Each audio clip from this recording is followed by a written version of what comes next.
we're reading from the ninth canto, the fifth canto. The big title of the canto is The Most Confidential Knowledge. The most confidential knowledge. Bhagavad used to say that the Bhagavad consists of 3 parts. Just like this book. There's a cover here, and there's a cover in the back. And in the middle, you find the book. In the same way, Bhagavad Gita has 18 chapters, divided into 3.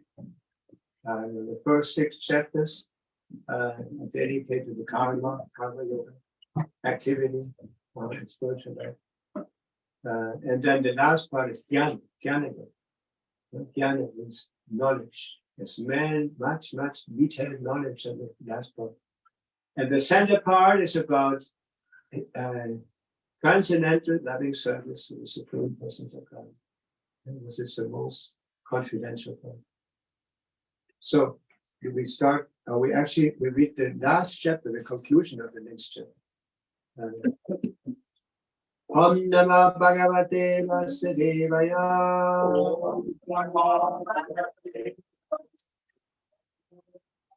Bhagavate Vasudevaya.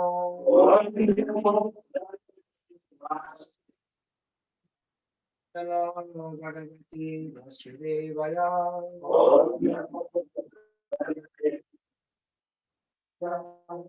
Manabhava Nadbhaktyo Najyatiman Namaskuru Mammi Vaishyasi Yuktvaivam Atmana Parayanaha.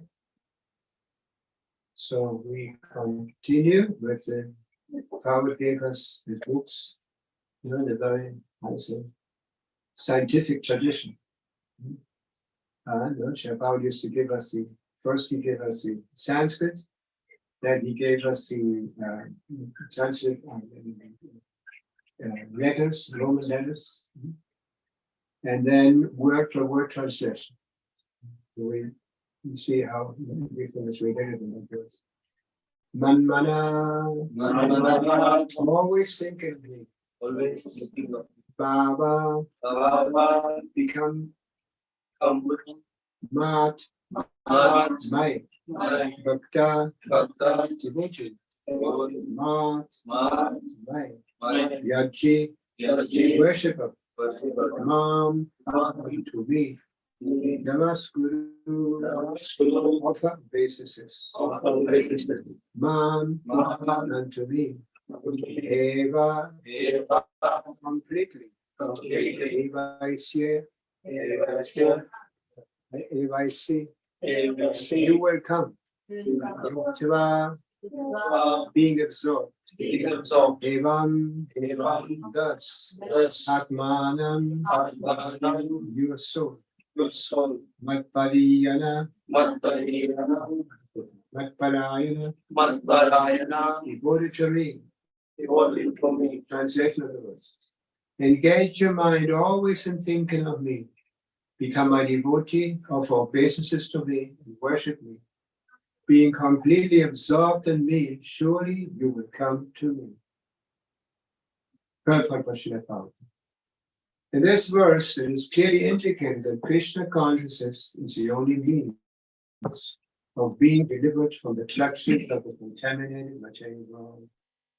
Sometimes unscrupulous commentators distort the meaning of what is clearly stated here. That all devotional service should be offered to the Supreme Persons of Godhead Vishnu. Unfortunately, unscrupulous commentators divert the mind of the reader to that which is not at all feasible. Such commentators do not know that there is no difference between Krishna's mind and Krishna. Krishna is not an ordinary human being. He is absolute truth. His body, his mind, and himself are one and absolute. It is stated in the Krishna Purana, the Karma Purva Purana, as it is quoted by Bhakti Siddhanta Saraswati Goswami in his Anubhasya commentary on Chaitanya Charitamrita, 5th chapter, Adivida, verses 41 to 48. Deha dehi vino yamneshvare vajitvatvachit. This means that there is no difference in Krishna, the Supreme Lord, between himself and his body. But because the commentators do not know this science of Krishna, they hide Krishna and divide his personality from his mind or from his body, although this is sheer ignorance of the science of Krishna. Some men make profit out of misleading people. There are some who are demonic, and they also think of Krishna, but enviously, just like King Kamsa, Krishna's uncle. He was also thinking of Krishna always, but he thought of Krishna as his enemy. He was always in anxiety, wondering when Krishna would come to kill him. That kind of thinking would not help us. One should be thinking of Krishna in devotional love. This is Bhakti. One should cultivate the knowledge of Krishna consciousness. What is that favorable cultivation? It is to learn from a bona fide teacher. Krishna is the supreme personality of Godhead, and we have several times explained that his body is not material, but is eternal, blissful knowledge. This kind of talk about Krishna will help one become a devotee. Understanding Krishna otherwise from the wrong source will prove fruitless. One should therefore engage his mind in the eternal form, the primal form of Krishna, with conviction in his heart that Krishna is the supreme. He should engage himself in worship. There are hundreds and thousands of temples in India for the worship of Krishna, and devotional service is practiced there. When such practice is made, one has to offer obeisances. One should lower his head before the deity and engage his mind, his body, his activities, everything. That will make one fully absorbed in Krishna consciousness, without deviation. This will help one transfer to Krishna Loka. One should not be deviated by the unscrupulous commentators. One must engage in the 9 different processes of devotional service, beginning with hearing and chanting about Krishna. Pure devotional service is the highest achievement of human society. The 7th and 8th chapters of Bhagavad Gita have explained pure devotional service to the Lord that is free from speculative knowledge, mystic yoga, and fruitive activities. Those who are not purely sanctified may be attracted by different features of the Lord, like the impersonal Brahmajyoti and localized Paramatma. But a pure devotee directly takes to the devotional service of the Supreme Lord. There is a beautiful poem about Krishna in which it is clearly stated that any person who is engaged in the worship of demigods is most unintelligent and cannot achieve at any time the supreme award of Krishna. The devotee in the beginning may sometimes fall from the standard, but still should be considered superior to all other philosophers and yogis. One who always engages in Krishna consciousness should be understood to be a perfectly saintly person. His accidental non-devotional activities will diminish, and he will soon be situated without any doubt in complete perfection. The pure devotee has no actual chance to fall down because the Supreme Godhead personally takes care of his devotees. Therefore, the intelligent person should take directly to the process of devotion. Therefore, the intelligent person should take directly to the process of Krishna consciousness and happily live in this material world. He will eventually receive the supreme award of Krishna. Thus enter Bhakti Vedanta purports in the next chapter of the Srimad Bhagavatam and the matter of the most confidential knowledge. So we'll repeat the verse again. Manmana bhava matpakto vatyati nandavakrado nammi vaishyasi vaivam atmanamaparayanaha. Engage your mind always in thinking of me. Become my devotee. Offer obeisances to me and worship me. Being completely absorbed in me, surely you will come to me.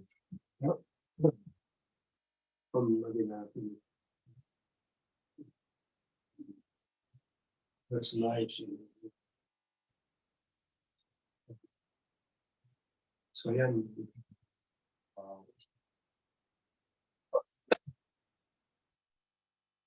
Start with the words Krishna speak.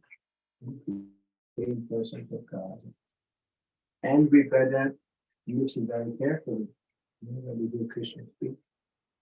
Actually, Bhagavad Gita, like I mentioned this morning, is not different from Krishna. Like Bhagavad explains that Krishna is absolute. So all his qualities, his form, his words, his place of activities, pastimes, are not different from Krishna. And the more we are in contact with all these things, the more we become to it.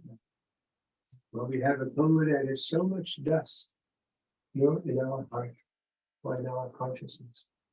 We're completely covered.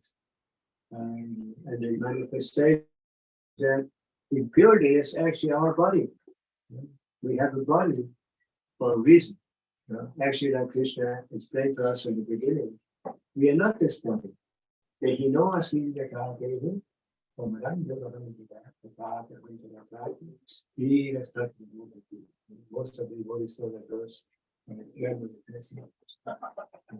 This is actually the first instruction that Krishna gives in the Bhagavad Gita to his student, to Arjuna. And what is the meaning? The meaning is, as the embodied soul passes continuously from childhood to youth to old age, in the same way, when death comes, the body simply continues existing. It takes another body.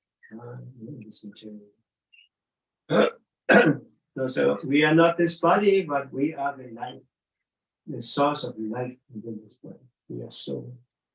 And we have no beginning and we have no end. This life that we are now experiencing is just a moment in our eternal existence. Actually, our life is very limited by time, kala. Everything is under the control of kala. Krishna controls everything by effective. We are born at a certain time, we grow up at some time, we mature, we have some children, some just as sub-products. And then we get older, we have different generations here. Actually, we have like 3 generations at the moment. Yeah. And so we slowly, when first we grow up, we are educated, we're in school and all that. Then we stay for some time, more or less on the same level. And then old age comes. The body, that is to say, the body is like a vehicle. And Krishna actually says in the Bhagavad, it's like a machine, like a car. In the beginning, this car is very wonderful. But after some time, by using it, it becomes like all kinds of problems appear on the car. We have to change the wheel, the wheels, and we have to do some service. We have to take care of it, take it to service. In the same way, the body also becomes more. We become more conditioned by this body. As old age comes, our senses become weaker. We cannot hear so nicely. We cannot see so nicely. we cannot just eat anything we like we did before when we were young, when our digestive power was much stronger. And then after a while, no, we are forced to leave this planet. Everyone wants to live forever. And where is this coming from? This desire to live forever. Sachi Ananda. Why are we looking for happiness, for eternity? No, we don't want to die like this. And the desire to understand things, to acquire knowledge. Because these are actually the qualities of the soul. And once we revive the consciousness of the soul, we can experience what that means. We understand actually this body is just temporal and we are soul, the eternal soul. And how can we come to this understanding? Shravanam Kirtanam. Bhagavad mentions here, the devotional service, spiritual activities exist in 9 processes. The beginning is Shravanam, like we're doing now. Shravanam Kirtanam. We absorb in 2 classes activity. We're hearing, Shravanam, and Kirtanam. We glorify Krishna, we speak about Krishna. Shravanam Kirtanam Vishnu Smaranam, and Vishnu Smaranam. Actually, it says Shravanam Kirtanam, Vishnu. We should be able to hear about Krishna. And actually, we have so much opportunity to hear about Krishna or read about Krishna. Actually, the Bhagavad alone, he gave us so many incredible books. Perfect knowledge coming from the perfect source. As described in Bhagavad Gita, Ishvara Parama Krishna, Sachidananda Vigraha, Adadi Radi Govina Sarva. Ishvara Parama Krishna. Ishvara means control. Ishvara Parama means a supreme control. Ishvara Parama Krishna. That means Krishna is the supreme personality. Ishvara Parama Krishna Sachidananda. It says that the form of the Lord is not like our form. It's not made by earth, water, fire, ether, and the material elements. But actually, his qualities are different. Ishvara Parama Sachidananda. Eternity, and knowledge, and bliss. And Vigraha. There's so many, so much, we might say, so-called transcendentalists who declare that actually we are not a person, we are not active in our liberated state, but actually we're submerged into the Brahman, transcendental Brahman, which is described in the Shastra as the effulgence of the Supreme Person. Just like the sun, is perceived also by the heat and by also the cold heat and the light. There's actually it says in the Srimad Bhagavatam that this universe is actually, and it always requires some light, some, I said, source, some light. Just like we have now here, and we have put on the lights, because without lights you cannot see properly.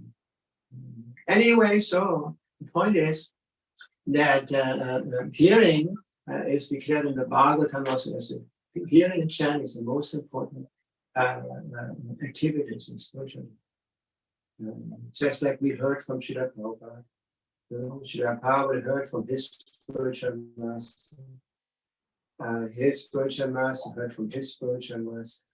In this way, this transcendental knowledge is passing down to us. Actually, it's a nice example.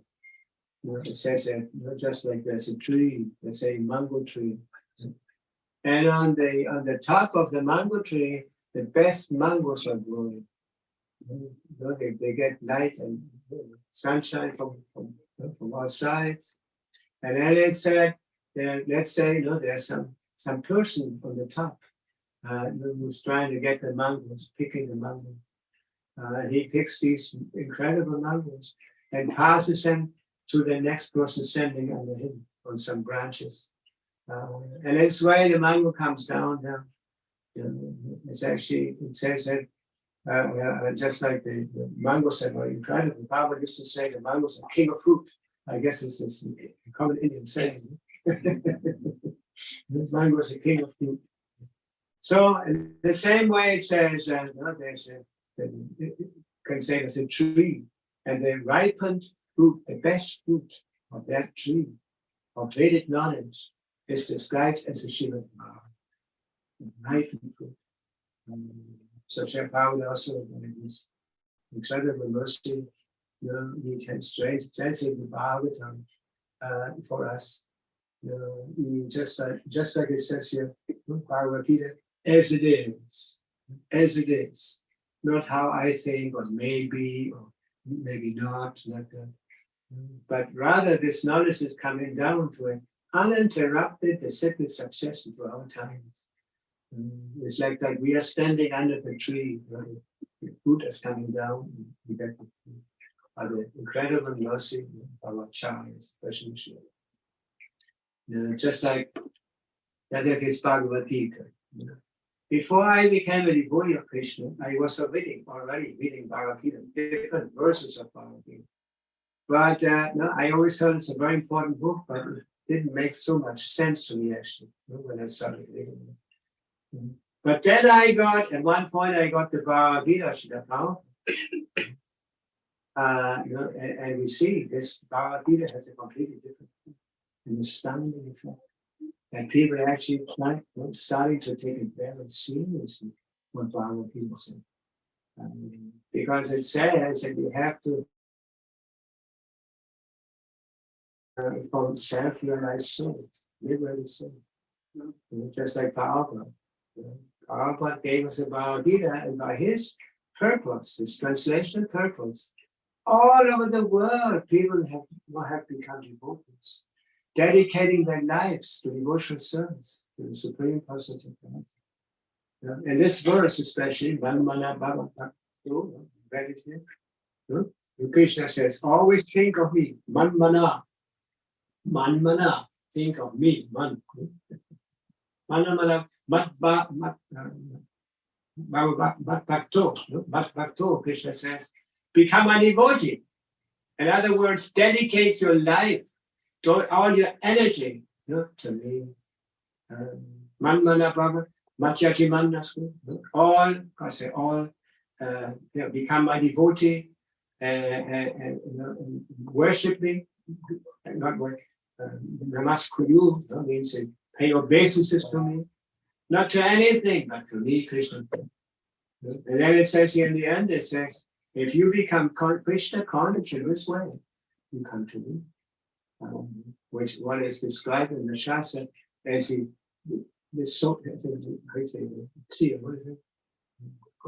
goal, which is the goal of all these practices and all these principles and philosophical expositions about it.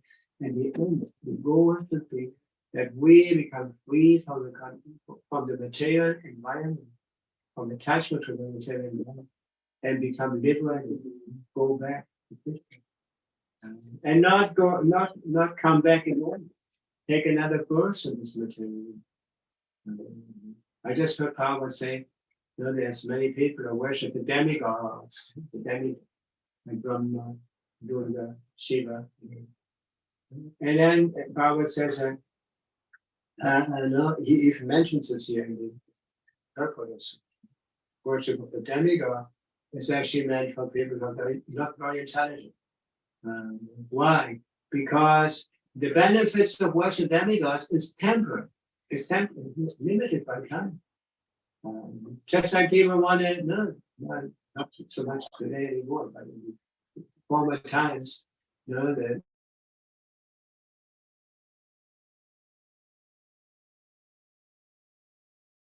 is to be elevated to the levels of the demigods. And Bhagavad used to say, yes, demigods, but they live much longer.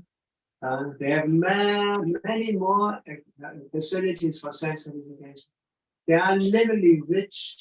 They have so many talents, and even they are also blessed with so many mythic powers. You know, just like it said, I mentioned this morning in class. You know, on the heavenly planets, there's Kiaras, there's Siddhas, you know, like this. And they have so many mystic powers. They can, for example, fly. And then how I say, there's one group, you know, Narada Muni, for example. You know, he's also moving all over the universe and inspiring people to surrender to Krishna, instructing them in devotion service. Narada Muni, you know, was it Veena? You know? Hare Krishna. In India, I saw that Narada Muni is much more like a comic person. He's already funny and he's kind of, you know, but actually he is a liberated soul, you know, and he doesn't have a material body. Anyway, so you know, and then there's also the Bhagavad concept. There's personalities on the higher planets that are, I say, equipped with mystic power. There's some who can move around in the universe just like that, and others they say fluid, they have wings, and there's so much fertility for sense gratification. That's why we read this morning, you know, when the heavenly planets are not ideal actually for devotional service. It says actually in Shastra, it says sometimes Krishna goes through there, you know? But people don't take him so serious because it's so involved with so much sense gratification, so much happiness, and so much gold and jewels, and you know, and so many facilities. Whereas when Krishna comes to this planet, it's different. Krishna, you know, appeared 5,000 years ago in Uttar Pradesh, UP, in Mathura. Mathura is also known as Janmasthan. You know, it's a place of appearance of Krishna. You know, when one goes to Mathura, there is this Janmasthan temple, you know, where they have reconstructed the castle. That's it. Because Krishna was actually born in the castle. That's it. They're famous. He's a prison. He's born in a prison. So they reconstructed this. One goes down there and sees Krishna and his father, his mother. But then, as we know, Krishna left and went to Vrindavan. Why? In Vrindavan. That's how the forest of and he manifested his most confidential, most intimate pastimes, which I had not seen anywhere, only in that place. And Krishna comes there once in a day of Brahma. And we are not very far from that day of Brahma, from that appearance of Krishna. Only 5,000 years. Yeah? Seen from the Vedic times, I say, perspective, 5,000 is not very much. This Kali Yuga is 432,000 years. So Krishna only appeared 5,000 years ago. And then again, Krishna appeared as who? Chaitanya Mahaprabhu. Yeah. That's only, there was in 1986, there was a 500 anniversary in the appearance of Chaitanya. I remember many devotees went to Mayapur to celebrate that event. Anyway, so Chaitanya Mahaprabhu, Krishna appeared again. You know, Krishna has given us such incredible instructions, so much incredible knowledge. You know, it's so profound the knowledge that Krishna gave to us. And then in the end, Krishna says, now Arjuna, give up all your dharmas, all your duties, all your activities, and just surrender to me.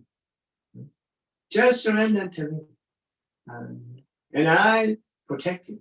I know somebody might think that if I give up all my duties, that incurs karma. And how also I will become liberated from just increases my bad karma if I don't follow, if I don't go on following the Vedic principles. And then Krishna says, don't worry, Nasutra. Krishna says, don't worry, I'll take care of everything.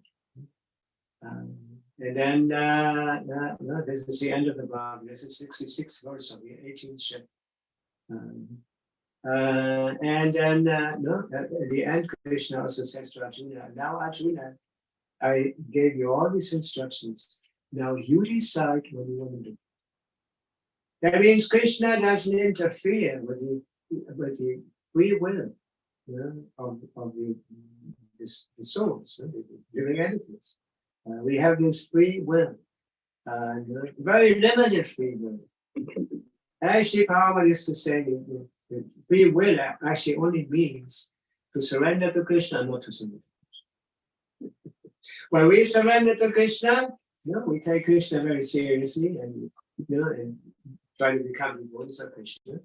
And Krishna gives us all the facilities to do it. And when we revolt against Krishna, we don't want to surrender to Krishna. He gives us the facilities also to forget. And if we insist in forgetting Krishna, he covers us so much that we have no possibility to understand anything in relation to spiritual life. So this is what Krishna, this is the final instruction that Krishna gave to Arjuna.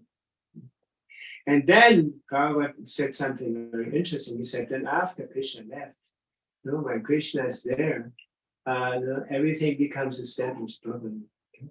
That's why it says in the Bhagavad Gita, Krishna appears when the disorder, disorder becomes demonic mentality becomes prominent. And then he comes to reestablish the Dharma. Actually, the Sanatana Dharma, eternal Dharma. And then when Krishna left, like always, when the Lord appears, everything is very nicely ordered according to the Dharmic standard. And then when Krishna leaves, then the disorder becomes more and more manifest. And how he said that after Krishna had left, people started thinking that what? We have to surrender to him and give up everything? No. It's not that much. Anyway, and then people become faceless, and you especially this age of Kali. When Krishna left, it was the beginning of the Kali Yuga, this age. Kali Yuga, the age of I say Gora and hypocrisy. So anyway, so then Krishna appeared again in the form of Chaitanya Mahaprabhu. And what did Chaitanya Mahaprabhu do? He followed the instruction that Krishna gave in the last verse, or the final verse, the last conclusion of Krishna. Anyway, so Krishna again came in order to teach us how to follow this instruction, how to surrender to Krishna. Just like it says, "Manmana bhava bhakto majyalima." Always think of me, do everything for me, become a devotee, and pay obeisances to me. And Chaitanya Mahaprabhu came as a devotee. That's why it says actually in the Shastra, it says that he's a covered incarnation, covered avatar. Covered means that he is very difficult to identify with the Supreme Person of God. And also when Chaitanya Mahaprabhu came, and sometimes devotees would approach Krishna, Chaitanya Mahaprabhu, and said he was the same as Krishna. He kind of closed his eyes, his ears, and chanted, Vishnu, Vishnu, Vishnu, Vishnu. That's what one should do when there's some offenses, when there's something wrong. So Chaitanya Mahaprabhu always maintained a very humble position. And he also, of course, we know, he also brought us a Yuga Dharma. Krishna Vanam Trisha Krishna Samguhamna Sapashada. Yagyai Sankirtana Brahma Janiti. This verse says that Krishna appears. He's Krishna, but he's chanting the holy names. And intelligent persons accept him and follow him. And then it says he came accompanied by his eternal associates and servants, and also it even says with his weapons. When Krishna comes, normally Narayan has 4 arms, and he carries the lotus flower.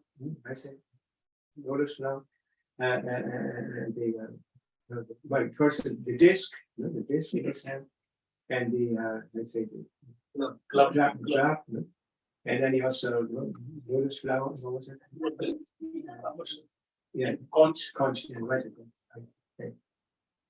So, 2 things are for blessing the devotees, and 2 things are to finish the demons, to finish the disturbance of the demons. So anyway, when Krishna comes, he always comes also with these proposals, to bless and protect the devotees, and to destroy the demonic influence.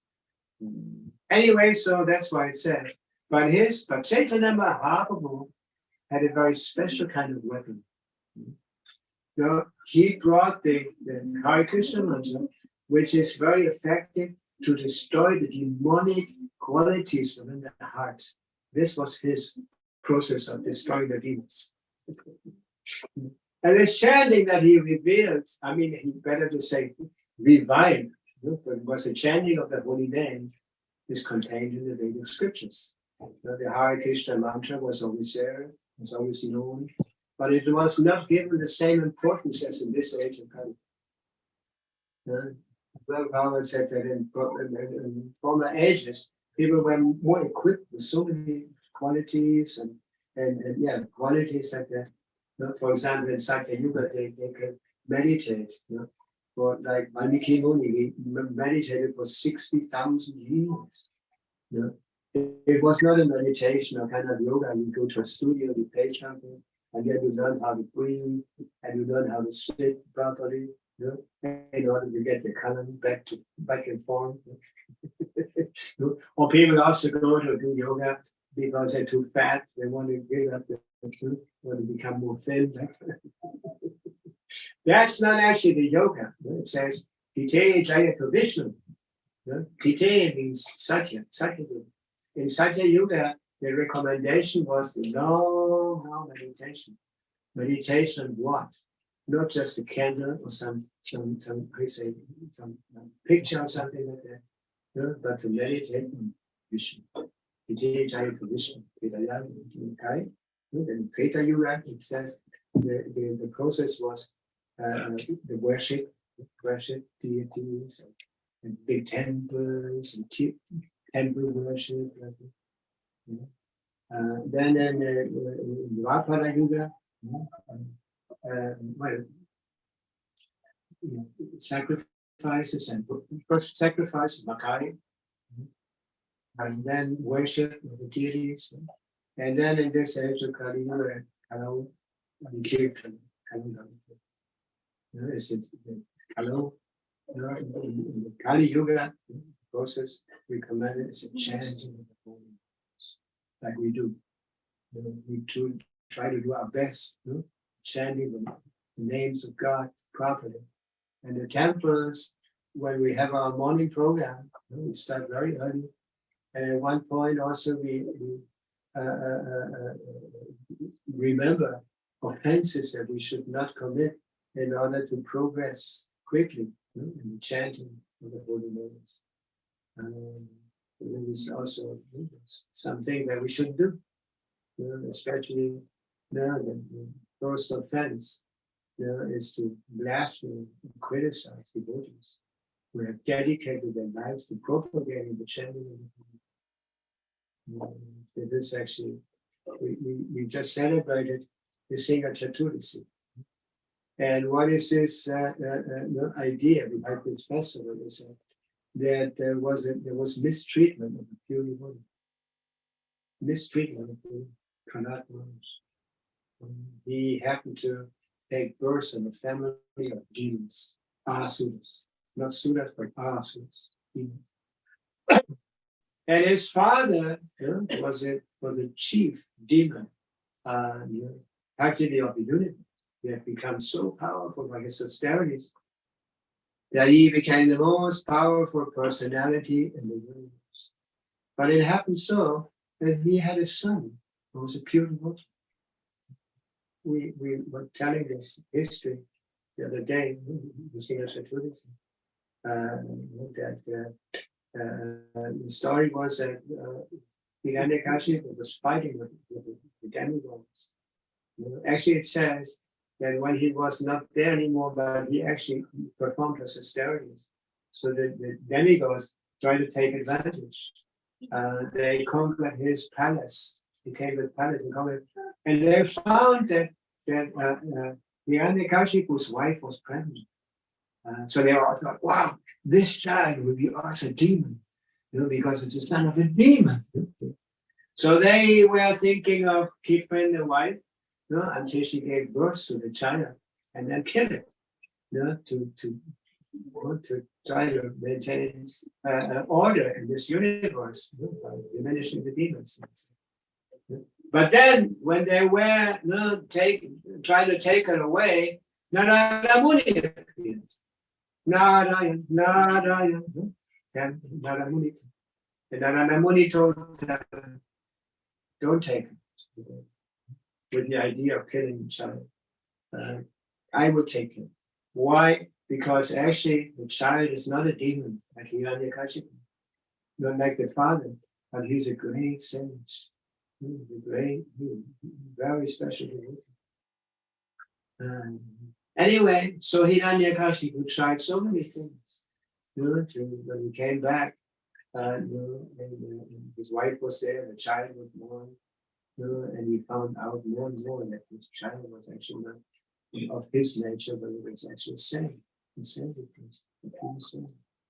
he became envious. This is our characteristics in this material. Envy. The other day, one lady devotee gave a whole seminar. They gave a Sunday class about envy. It was very, very interesting. Those who participated in that conference were actually impressed. I was impressed. And I realized how envious I am. She was just putting like a mirror in front of us. So everyone could see how envious. Anyway, so this is our disease. We are all envious. The idea, like Bhagavad in this place, creation, is that we have become envious of God. We have become separated by our envy. This is our heart's disease. Just like when you come getting contact with somebody who's better than you, he's more beautiful, he's more learned, he's more famous, he's more qualified in so many ways. Naturally, you become envy. And you start looking for flaws in that person. Did you see this? It's not so perfect. And this also, why is this? Because the more faults we find in others, the more we try to become with ourselves in a position. This is our problem. And this is all contamination of the soul. And this is all lust, gear, lust, what's it being? Greed, lust, greed, envy, anger, frustration. It's all due to contamination of our heart. So Chaitanya Mahaprabhu came and gave us an opportunity, an incredible opportunity. Normally, actually, Krishna says in Bhagavad Gita, Bahunam Jamanamanti Janavamantapati Vasudeva Samamiti Samapati. Nach vielen Geburten, after many, many births and deaths, when one actually acquires proper knowledge, one surrenders unto me, knowing me to be the cause of all causes. And such a great soul, Samahatma Sudhara, such a great soul, it's very rarely, very rarely found. So,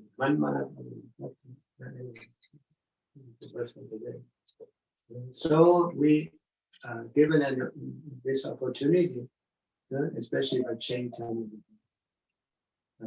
Chaitanya Mahaprabhu came to teach us by his own example.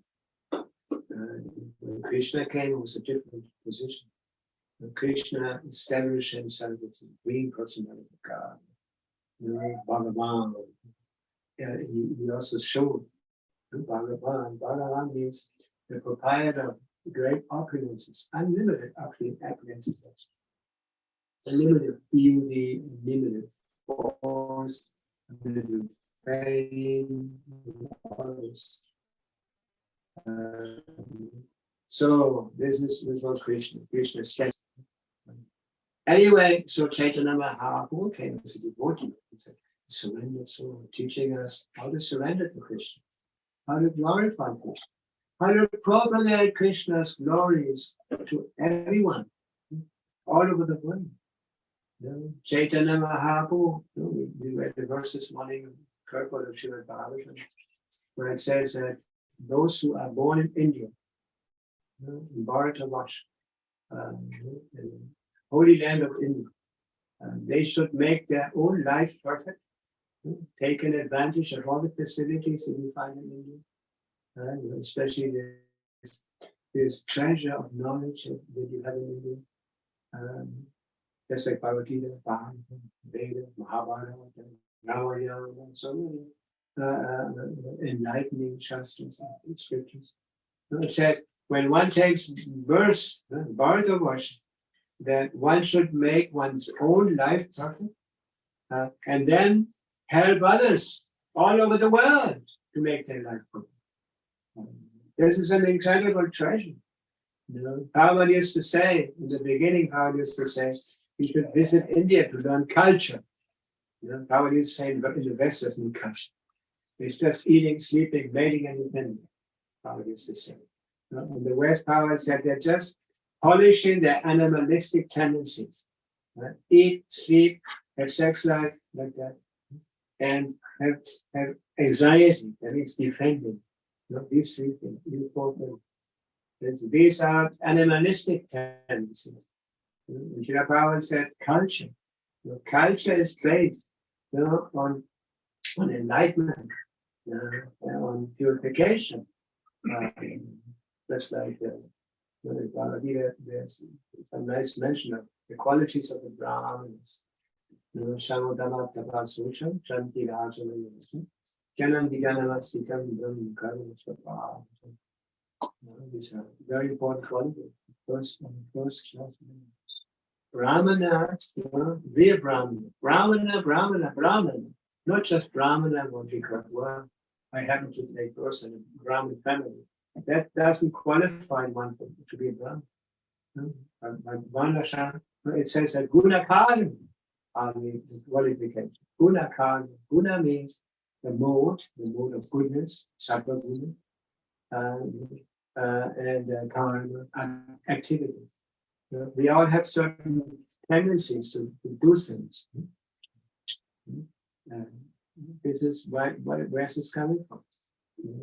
What is the cause of this? Because the influence by the three modes of the the one is under the influence of the mode of goodness, then naturally the goodness qualities become less. Just like Shamudama Tava. Shamu means brahmanes. I say tranquil, be good. We can see sometimes when we are and that's association of great souls. That you can perceive how they emanate peace. Everything we can. The Bhagavad used to visit our temples. The atmosphere was very changed. The Buddhists were very caring. Everyone was very respectful with each other. All the, how you say, the frictions, the difficulties that we had amongst ourselves disappeared when our was. I was observing this picture of Bhagavad standing with his thumb. This originally photo of which this painting, the painting was made on the base of a photo. This is actually taken in Germany, in Schloss Regensburg. It was taken behind the Schloss, behind the building, and there was a bunker from still from the wall. We used this bunker for, I say, coming. What's it in? Storage for the kitchen. We would go in under the earth. Anyway, and then Satsvarup Maharaj was his assistant. And when they took the picture, he took the danda of Satsvarup Maharaj to take it for. That's why it's so long. Now the danda is as big as you are. But Satsvarup Maharaj was bigger. Anyway, and then I also remember something very personal. Prabhupada is using some very special shoes. Some shoes. What's it name? Some. So we have given some shoes. Yeah. And so, yeah, so Prabhupada used these shoes while he was there.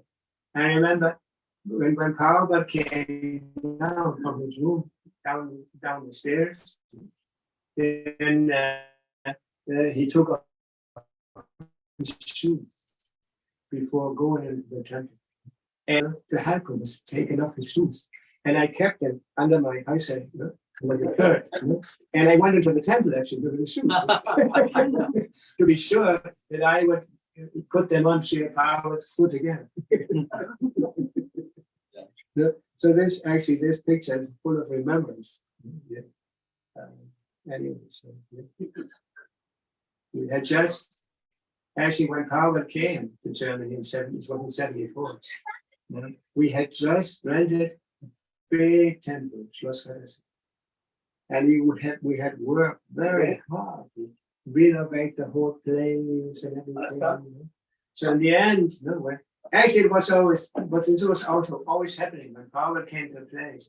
The devotees would clean that place so much as never before. I remember once we came to London, the buried place. That was actually the temple that George Harrison helped us to get in the city. We had just arrived. We had just many devotees from Germany had arrived. I say Sankirtan devotees. And so we went to the airport to receive Srila Prabhupada. Then we went to the temple. And I remember I was just somehow, by the mercy of Srila Prabhupada, I was just walking behind him, right behind him. Then he opened the door, with a little place, there were stairs, and there was a temple, a door to the temple, and one door to this, how you go down. And when we came into the temple, we could see there was a person who had just painted something, and he disappeared. He went through the door to the Heisel. So you could see still his hand with the pencil. So Bhagavad went into the temple. Bhagavad went into the temple. And that temple was incredible. It was a tiny temple, very small. Yeah, I still have photos of the whole collection of Bhagavad. I have also some pictures there, when Bhagavad went into the small temple. For example, the temple was so small that they have Radha London Ishvara, deities, big like this, marble deity, and then they had Jagannath. And there was no place to put them side by side. They had Radha London Ishvara was standing on the base, and at bottom was the Jagannath. And Prabhupada was sitting on the Vyasasan, and the Vyasasan Nanda was always tremendous. We had actually, it was a German devotee, Vasudeva. Yeah, Maharaj, are you saying the temple in Germany or in London? In London. London. It was very tiny. Yeah, anyway. And like I said, in the Vyasasans and in London, was tremendous. Actually, there was a former friend of mine. I had a friend before I became a devotee. I had a friend, right? And we joined together. Actually, we separated, and we met again in the temple. And we both became initiated by Srila. And he was always building these Vyasasans. And he also constructed this huge Vyasasana, which was also on the Vata Yatra part. And you can see it also when you see the photos of the Vata Yatra in the beginning in London. Prabhupada always a huge Vyasasana. Actually, when Prabhupada was present there, it was very, very special. You had Prabhupada present during the Vata Yatra. The Bhagavad usually sat under the deities. There was a platform where the deities are, and the stone, and under there they had a Vyasasana tree. So when we might make the procession and you look back to the deities, we always saw Prabhupada there. And Prabhupada usually had a pair of cartons here. I heard it wasn't there, but I heard that Prabhupada actually didn't go on the Vyasasana. We started going with the devotees, started dancing. The whole told us the cool procession, how it's dancing. And the devotees were standing. You see these photos, how they surround each other. They were present. Anyway, so when Prabhupada was there, and Prabhupada gave us name. He was teaching us. Everything that Prabhupada did, everything that he said was teaching us. And he was a perfect teacher. He was a perfect acharya. And he found the acharya in this movement, Krishna consciousness. It's actually due to the presence of the coming of Srila Prabhupada to the West, everything started. Actually from nothing. Prabhupada didn't bring any Vaishnavas from India. He didn't bring any devotees from India. He started alone. And how did he start? He chanted Hare Krishna. And not only that, when they have the first temple, Mukunda, you have to get the temple, the first temple in Metroskip. And so Srila Prabhupada had nothing really, didn't have a movement like that. And he started, he was walking. Prabhupada always walked in the morning early. And he always walked in New York, like it's a terrible place. The houses are so big, so high, and you hardly see the sun. It's always dark on these streets. And Srila Prabhupada started walking on these streets. Imagine such a great personality walking on the streets in New York. And New York, when you go to New York, there's that people in New York are accustomed to all kinds of weird things. Something weird is happening, they only look once, Now here, when something happens, everyone gets together, So the same way they saw Prabhupada and just looked at Prabhupada once and not again, that kind of. So Prabhupada was kind of disappearing there more or less. But then one day Prabhupada was walking on the street, and a young man came to him. Prabhupada used to call them boys. Prabhupada actually called boys up to even up to 40 or more. They all said boys. Anyway, so Prabhupada was walking with his hat, his Swami hat, his typical hat, and he was using a jacket, which was much too big. I suppose somebody had donated to Prabhupada because Prabhupada was not used to the cold. So also when Prabhupada saw the first time he saw the snow, he thought that somebody had painted it white. He Because he had never seen snow before. Anyway, so he was walking on the street again, and a young man came. He had long hair and beard like this. And he asked him, "Are you from India?" And I said, "Yeah." "Are you interested in India?" And the boy said, "Yeah." And he revealed to Paul that he had actually been in India. And in search, no, in searching, I say this. Yeah, searching for something more substantial, more profound. That's why he had to go to India.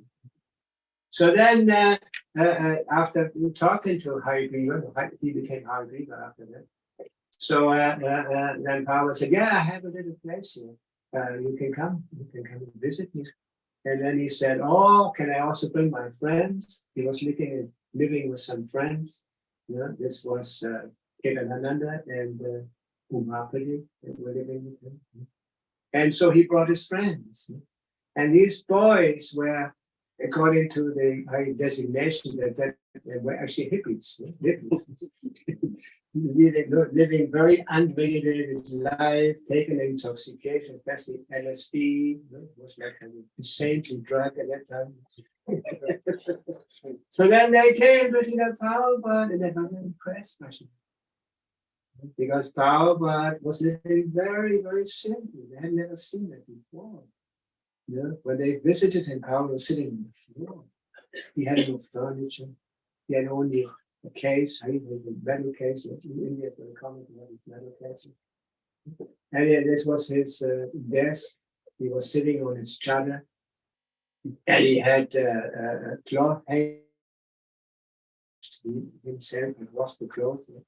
They were very clean and they were very impressed and seeing how they're dressed in dhoti and like this. And most of all, what impressed them was how I was very basic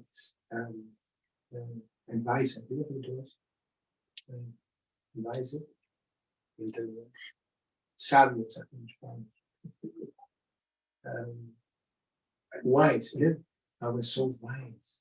The way he spoke, the way he moved, the way he sang, and when they used to go to the temple, Paul started speaking to him, preaching to him. And every time before speaking, Paul used to make a ceremony.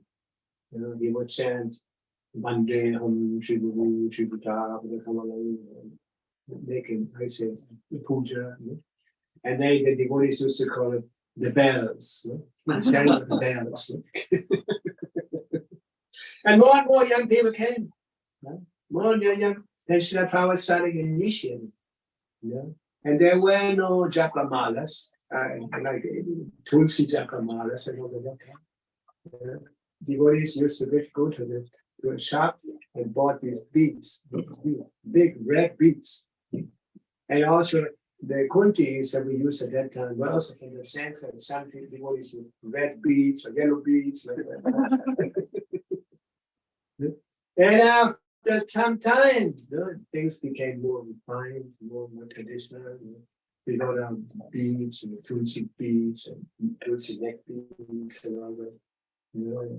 Anyway, so everything became more refined. And people started taking Bhagavad very, very serious and following his instructions. And Bhagavad was very enthusiastic to still with Krishna consciousness all over the world. And in this way, sometimes people, Howard would walk with somebody and all of a sudden, you go to Japan. You go to Japan, you go to who knows what. He told Brahmananda, you go to Africa, go to Kenya. Without anything, without. And that's what's actually Srila Prabhupada's spirit. Prabhupada was not satisfied that we save ourselves only, that we become devotees, but once we experience incredible Krishna consciousness, the happiness of Krishna consciousness, chanting and all that we also give this opportunity, introduce others into this incredible process. And there's so many more.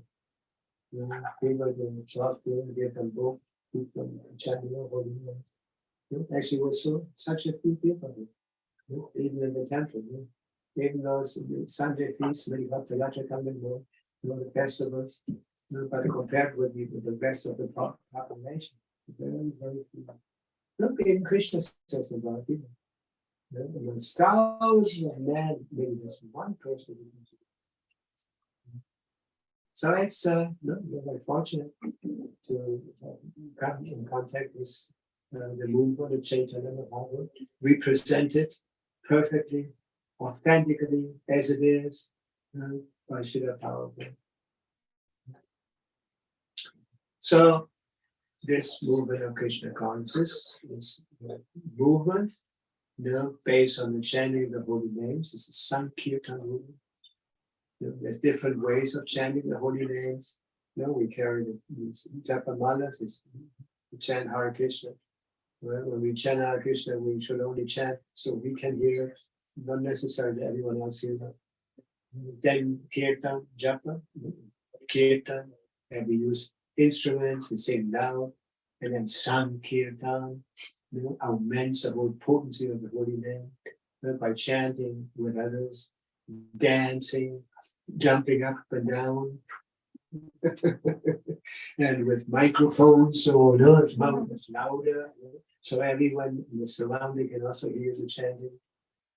As Bhagavad used to say, it doesn't matter if people understand or not the holy names when they do. Still they benefit, they become pure. This transcendental name is not some material sampradaya. It actually penetrates all the covenants, all our covenants. So how used to say this transcendental vibration penetrates all the covenants and gets to the heart and starts purifying the heart. I always mention it in our temple in here. Now we get up very early and chant the loud things. Yes, watch it really happen. And when you go out in the morning during the time of Mangal Arati, it's amazing how loud it is on the street, especially because it's so silent, no cars and nothing, and you hear the sound vibration so clearly. I had to sometimes I had to go do something, and I had to leave very early, and even like 2 blocks away or more blocks away, you still hear ping, ping, ping, ping, ping, ping, Hare Krishna, Hare Krishna, Hare Krishna. We actually can't imagine, the whole, all the how you say, the population around the temple, they always hear Hare Krishna. Also in the yard, they all become accustomed to hearing Hare Krishna, Krishna Krishna, Hare Ram, Hare Ram. Very fortunate souls. Anyway, this is our mission. This is our, I say, that's where we should contribute most and much as possible. This was Prabhupada's mission. Prabhupada wanted that we assist him in his mission to distribute, expand this movement all over the place. And when you travel, when you travel and visit different countries, you might be surprised. Everywhere, maybe devotees and temples. I had an operation some time ago. I had a problem with my hand, and I went to the hospital, and the doctor, the young doctor, he examined me, and then I said, I have to do this quick because soon I have to go back to my place, South America. And I already had the ticket, and I cannot change the date. And okay, he gave me an opportunity. And then he asked me, where are you going? I said, I go to Argentina. And then he said, oh, Argentina. He said, I was living in Uruguay for some time. In Uruguay, I finished my studies. They have some specific medical thing there that people go to studies. And then last time I went there, I said, oh, I'm going back soon, so I have to do it quickly. And And not only going out, I traveled, and they also asked me, where are you traveling? And then he asked me, what are you doing? Like, I'm Hare Krishna. Ah, Hare Krishna. Then he told me, yeah, I know you from the streets. I saw the boys chanting. So everywhere, in Peru, also Brazil, big. ISKCON is very big. So many temples. Everyone knows Hare Krishna.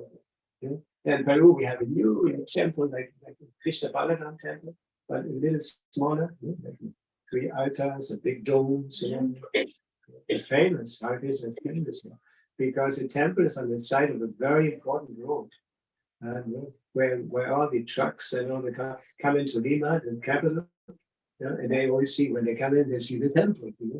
And there's a lot of propaganda also on the opposite street. We have put a lot of propaganda there, explaining something about Hare Krishna. Anywhere. Yeah, in Miami, we're also famous. In America, Hare Krishna, very famous. Anyway, so Hare Krishna is all over the place. Also here. We have different temples here in Japan. We have two farms, big farms actually. And also in France, we have New Mayapur. New Mayapur is a tremendous, it's an old castle, huge. Have you been there? New Mayapur? It's not so far away from there. Big in Spain, in Italy, everyone, England. Wow, England is big time. Big time. Especially having huge Indian or Hindu community. Yeah. And Bhagavad used to say, the Indians are our most important allies for us.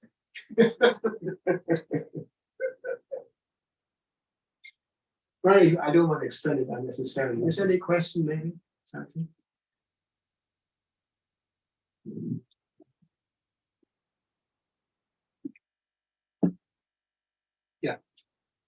Thank you very much, Maharaj, for explaining so many subject matters. I have one question. How can we forget that we are body? Forget? Like the soul. And engaging in devotional service. Engaging on the transcendental platform. That's actually the platform of the soul. The more you engage in devotional service, in transcendental activities, the more the soul becomes revived. How we used to say the soul, identifying with all these external things, is like in a dreaming condition. But spiritual life is meant to help you to wake up. Because we're not the body, we are the soul. And that body is eternal, whereas the bodies are temporary. Yeah. But we completely attached, entangled on the material platform. Completely identified what we are not with Maya. Look how it said, Maya means not that. That means we take something for what it is actually not. But first thing is good association, sadhu sangha. Like I came here to take your association, to become inspired by your example. Yeah. And when you associate with saintly persons, sadhus, persons who have dedicated their lives to devotional service, then you also become influenced, you become inspired. Yeah. Hearing, chanting with them, asking questions, or comparing your experience with the devotee. Yeah. Just like actually when we participate in the program, it's like recharging our batteries, our spiritual batteries.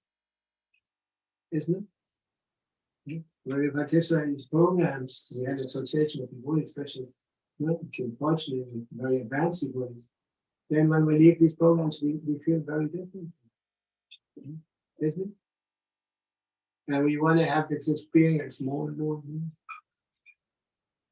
And sooner or later, no?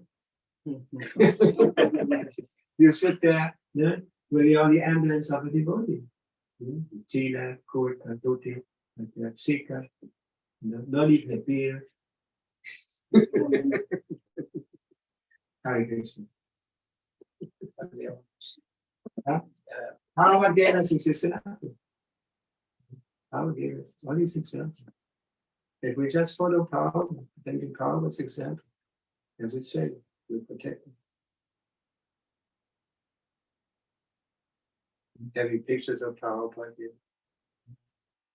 Looking at in temple and current, we have the custom that on Mondays we always hear a Srimad Bhagavatam class of Srimad Bhagavatam.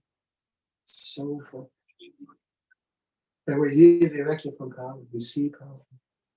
And we're very fortunate. There's no such thing of the previous acharyas. There's no video of Bhakti Siddhanta Saraswati, Gokishora Bhavashni, and the rest. They're very, very blessed, actually.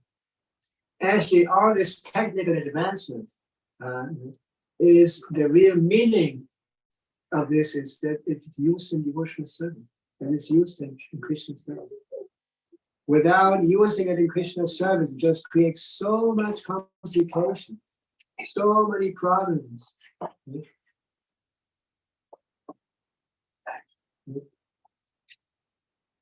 Like this microphone. This microphone is used in so many ways to vibrate material sound vibrations, amplify material sound vibrations. When it's used in devotional service, speaking of Bhagavad Gita, Bhagavatam, very, very useful, very auspicious. Isn't it?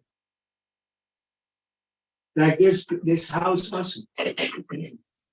I'm sure that the architect didn't think that this would be, I say, spiritual meaningfulness.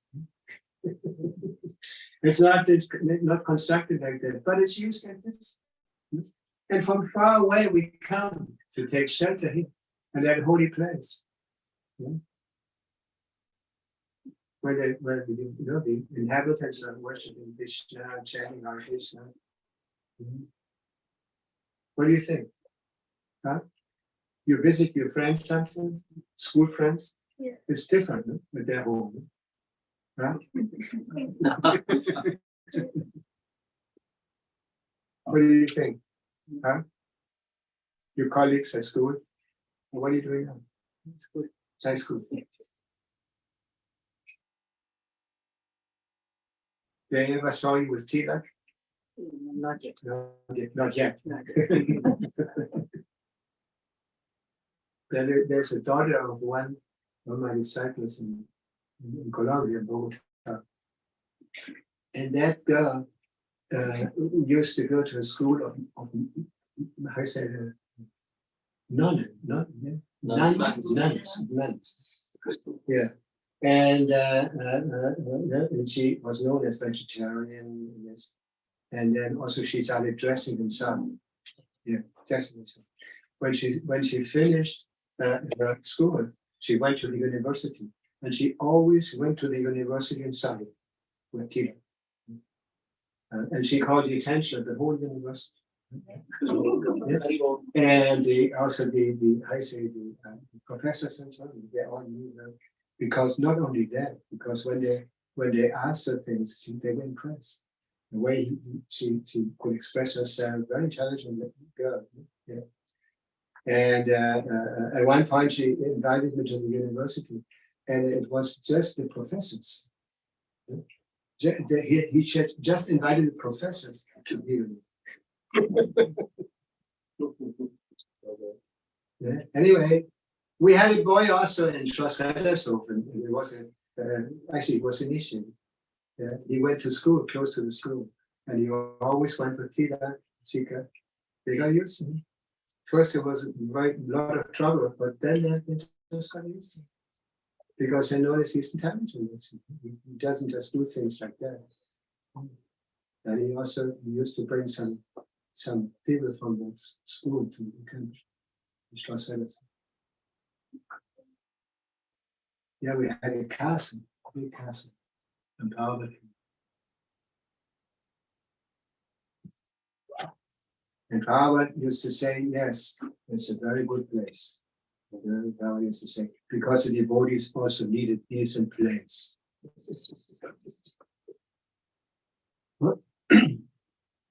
Yeah, anyway. So, yeah. You explain in the Shloka Maharaji, Bhagunam Jananamante Gyanvanam Padyates Vasudev Sarvamriti Sa Mahatma Subulava. And it works and that soul will go back to Krishna. For a soul, for a living body with a soul, how it is get to realize, now this is my last part and I have done so many good karma, I will go back to Krishna now. Does it really happen in that way? We're not really interested in good karma either.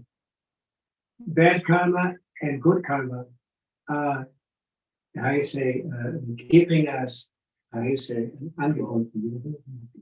Time. Thank you, person. When you have good karma, you take good births, you get a lot of facilities. And when you have bad karma, it's the opposite. That's why devotees are not even interested in good karma, because it's actually on the material platform. We are only interested in service to Krishna, and that actually this is our karma. Our karma means there's activities that have no karmic reaction. This is transcendental. This is devotional service, and not only that, when you act this way, in our karma, in devotional service, you also become purified of all the accumulated karmic reactions that you have in your karma. There's a lot of karma there, and it's just a question of time and it manifests. And there's actually no injustice. There's no casuality. It's all action and reaction. When something good happens to you, well, you better not become proud, but this is due to your previous activities. And when something bad happens to you, or disease, or accident, whatever, then you should understand, oh, this is due to my sinful activities in the past. That's how the devotee sees it. When the material world, when something bad happens to you, you go, oh, they are, he caused it, and never searching ourselves. So why we are experiencing it and not somebody else? Yeah, it is due to our karma, our activity. So there's our karma, there's karma, there's vikarma, there's our karma. Vikarma is sinful activity that creates bad reactions. Karma, you follow all the principles and the you get good karma. When you take a better birth, high birth. And our karma helps us purify ourselves. That means wake up as eternal servant of Krishna, because we are actually all eternal servants of Krishna, and we have forgotten. Now we have tried to put ourselves in the center. We want the attention. We want to everything. Yeah. Whereas when the heart becomes purified, you want to be a servant. I just read that. The Bhagavad said that when the heart becomes purified, you more and more want to serve others. And when the heart is subject to bad karma, the heart becomes like stone. We say, and you have a very different relationship. Like I mentioned, envy, lust, greed. And when the heart becomes purified, you want to serve. And the supreme service is service to Krishna. And it's also the best service you can render to others. Remind them of Krishna, of their lost connection with the supreme persons of God. And not just speaking, but introducing the process also. How you do that? Hare Krishna, Hare Krishna, Hare Krishna. It's not just a song, a pop song. I remember in the 60s, when the Beatles became our friends, George Harrison inspired the devotees to make a record of Hare Krishna. And when we produced that record, it went up on the hit parades all over Europe, in America also. Yes. Well, one reason I guess was also that George Harrison was related to the Beatles. Anyway, so the Hare Krishna mantra became famous. I remember the devotees came from London, Hare Krishna group, they called them, Hare Krishna band. They came and they had a contract with an agency. So they traveled here. They went to Kiel, Lübeck, Bremen, Hamburg. And we even played, I was their translator at the time. We even went to the Star Club on the Reeperbahn in Hamburg. Star Club is famous because the Beatles we were playing there before they became famous in England, before they went back. And they were so proud. They took us also to the TV in Hamburg. Yeah, and we were chanting. And they were surprised with Hare Krishna mantras. And then more and more people took it serious, more serious, wanting to know what's it all this about. Anyway, so this is our movement. I would say the movement of Chaitanya Mahaprabhu to make people happy. Prabhupada used to say, chant Hare Krishna, Krishna Krishna, Hare Hare, Hare Rama, Hare Rama, and be happy. We made it a poster. Why we're devotees? Because it's a way to become happy. And everyone wants to be happy. Everyone wants to be happy. Everyone wants to not die, exist for always. And everyone wants to know things. No, proper knowledge. Why are we searching for these things? Because these are the qualities of the soul. This is our constitutional position, to be eternal servants of Krishna. Krishna Das, Nitya Krishna Das, eternal servants of Krishna. And when we take that position as eternal servant of Krishna, we experience this is something incredible. This is so nice. I have never found anything better than that. I remember at the beginning, sometimes people came and challenged us. Why are you chanting? Why are you just why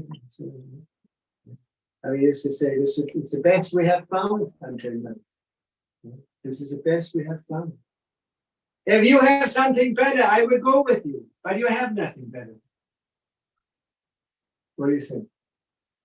Well, you are already like, you already know that by your tradition, by your culture. But it's incredible how Prabhupada made it possible that the Westerners, who were not born in Brahmin families or Vaishnava families, they were eating meat, intoxicating themselves and everything. How they became devotees. Even in India, people were surprised. Why? When Prabhupada, in the beginning, when Prabhupada started going back to India, and he made big pandals, thousands of people came to the pandals, inspiring his disciples to chant, dance, and Prabhupada would speak to people. And sometimes Prabhupada said, and this young man, he ate meat before. Wow, really? And this person did this and that before. Wow. And now they're following the 4 regulated principles. No meat eating, no intoxication, no illicit sex, and no gambling. Wow. And how do we get to that? By the effect of the chanting of the holy names. Krishna is not different from his names. That means all the potency, the supreme concept of God are contained in his names. But Krishna's names are not different. Actually, in the Shastra it says that this name, holy names, are the sound incarnation of God. So that means Krishna appears in this Kali Yuga in the form of the holy name. And the more we chant, the more we hear the holy names, the more we start to wake up and become Krishna conscious. These are our deities in the temple here in Sri Gaurita. This is Chaitanya Mahaprabhu on the right side and Nityananda on the left side. They're also known as Krishna Balaram or Ram Lakshman, the Supreme Person of God appears in the material world to remind us of our eternal relationship we have with the Supreme Person of God, but the cause of all causes, Sarva Karma. And the last avatar. Nowadays, the word avatar is misused. You know, I don't know if you know, but on the internet, avatar. And there's even films, avatar. With a complete weird conception of what avatar means. Actually, avatar means who descends from the transcendental platform and appears before you. By Krishna. Krishna's avatar. Krishna avatar. And these personalities, like Sitaram, Radha Krishna, actually Sitaram also expansion of Radha Krishna. And Nityananda and Gauranga, Chaitanya Mahaprabhu and Nityananda are also the same personalities. Krishna Balaram,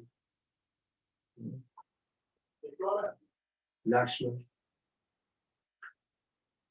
Brahmacharya, Sita, Lakshman, these are all terms that you're familiar with. When you take births in Bharatavarsha, you're exposed to all this. You hear this from the beginning of your life. Maybe not so much in the big cities in India, like Mumbai, Delhi. But when you go away from the cities, where people are still much more traditional, live a life more based on religious principles. Everyone has heard, isn't it? That's fine. Yeah. That's why it's so special to take birth in Bharatavarsha. That's why it's so glorified. We're reading the Bhagavatam right now, and there are different planetary systems within the universe. And now, right now, we're reading Bharatavarsha. This earthly base, how say? Earthly base.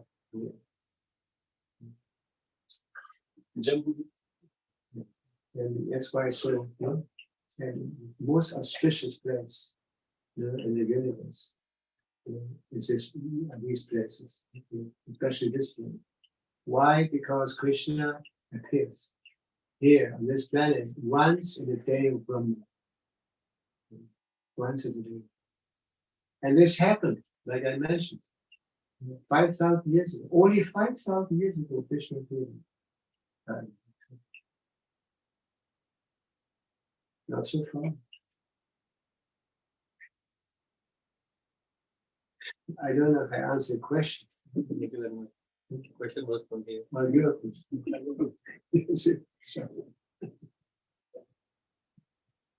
Yeah?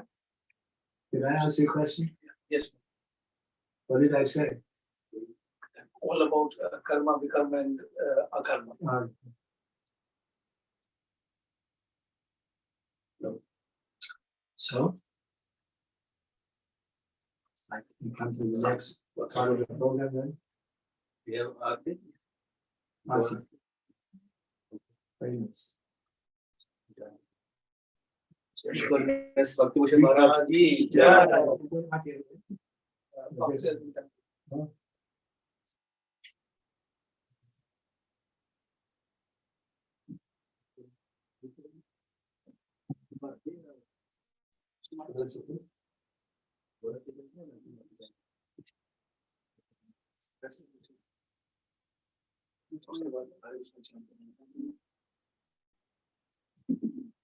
Yes.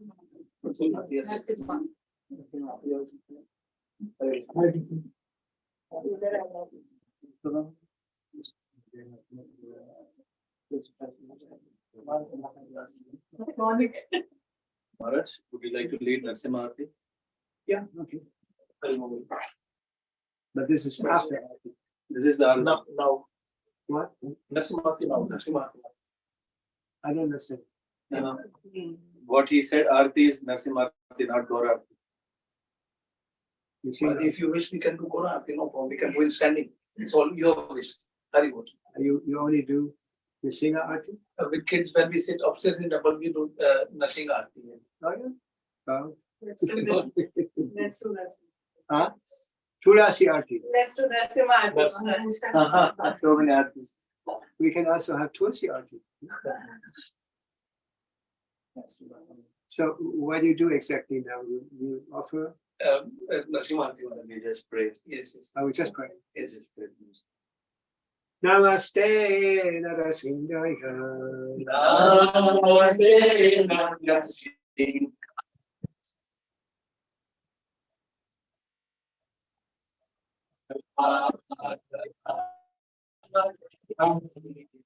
Hiranyakarashikara.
But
Vivi Mataji would like to ask if Maharaj can give fruits. Yes, yes, sure. Then we have to arrange. Sure. We can give fruits to the assembled devotees, Maharaj. Hare Krishna. So please come one by one, all in front of Maharaj, take lessons and take prasad. After that, we will have Krishna. Good first. I don't know if all offered or ask Riddhi Mataji. I already offered.